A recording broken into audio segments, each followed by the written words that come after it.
Merong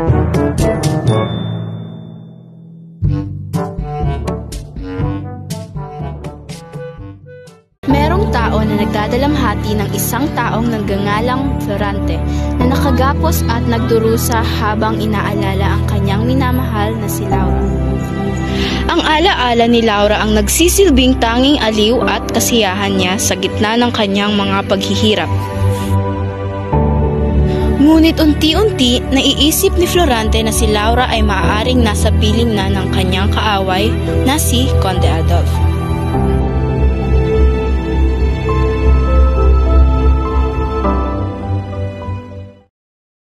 Never cry. All short acting have bloopers. So here's one. Tapos yuko! Yuko! Yuko! Yuko! What the F?